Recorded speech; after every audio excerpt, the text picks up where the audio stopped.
Welcome to From Beneath the Hollywood Sign. If you love old movies, Hollywood history, or the golden age of filmmaking, this is the podcast for you. Hosted by writer-producer Steve Cubine and actress-writer Nan McNamara. And now, Steve and Nan. Hi, everyone. Welcome to this preview of our next episode of From Beneath the Hollywood Sign, the podcast. Yes. Steve, Hi. I had a question for you. Sure. When you were a kid and you went grocery shopping with your mom and you were standing in the checkout line with her, eyeing probably the candy bars, as I was anyway.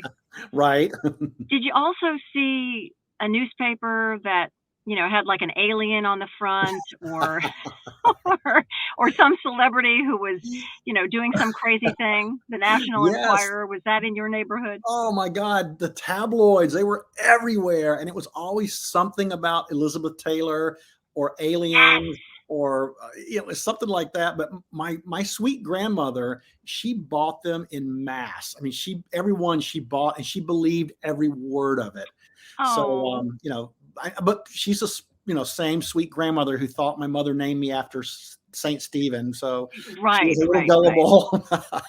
Well, I think, everybody kind of knows, I think now, or most people, that the National Enquirer is, sort of a bunch of lies. Yeah, maybe But not the most reliable news source.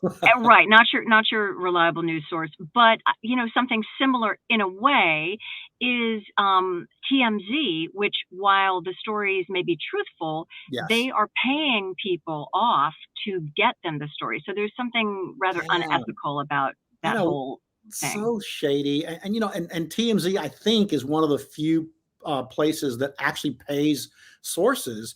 So they have this whole network of doctors and nurses and waiters and waitresses and valets and people around Hollywood and New York and everywhere, that all they do is just feed news stories and get paid, which is, kind of shady. It's pretty shady. It's a great segue into what our topic is this week, Yes. which the episode is called Maureen O'Hara, Fake News.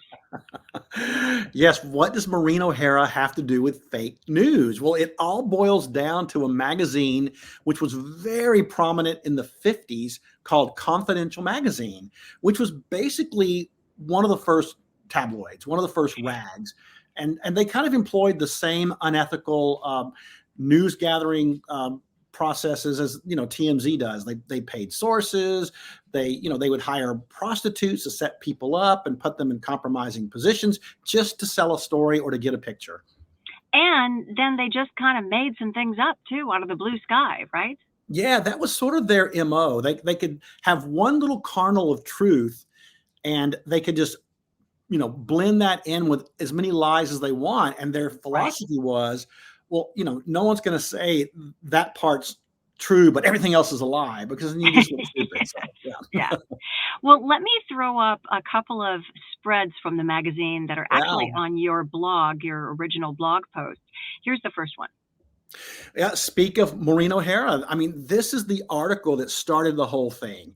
I mean, when they went after Maureen O'Hara, they didn't know who they were dealing with.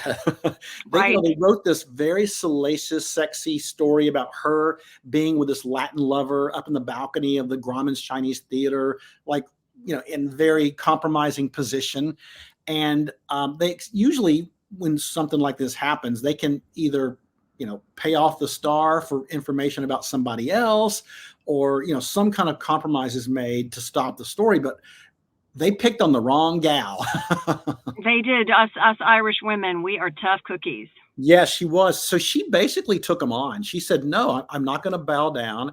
I'm not going to, let you get away with this. And this is what really started. California Attorney General Pat Brown took on the case of Confidential Magazine and what it was doing to and how it was distorting truths and telling lies and slandering people. And Maureen was very pivotal in this trial. And it really ultimately brought down the magazine. And that's what we're going to talk about in this podcast.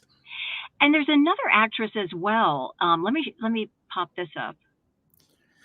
Right. Well, actually, before the Maureen O'Hara story, there was an article about Elizabeth Scott. And the article was that, supposedly they had raided this big madam in Hollywood, and they got her little black book with all her clients' names in it. And Elizabeth Scott and phone number was in the book, implying that she would go to female prostitutes. But, Elizabeth Scott also did not back down, and she called them out, and she also took them on as part of this bigger trial that ultimately came out of this.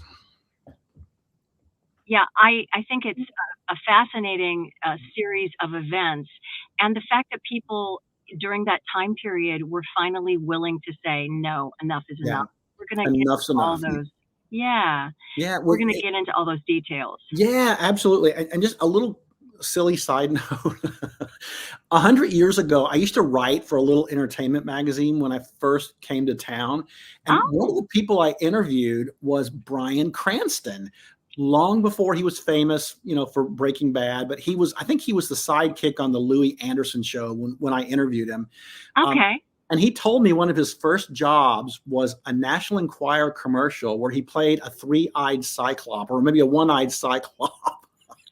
And I always remember thinking, this incredible actor, he starts, gets his career started by advertising for this horrible tabloid. And I thought that was funny.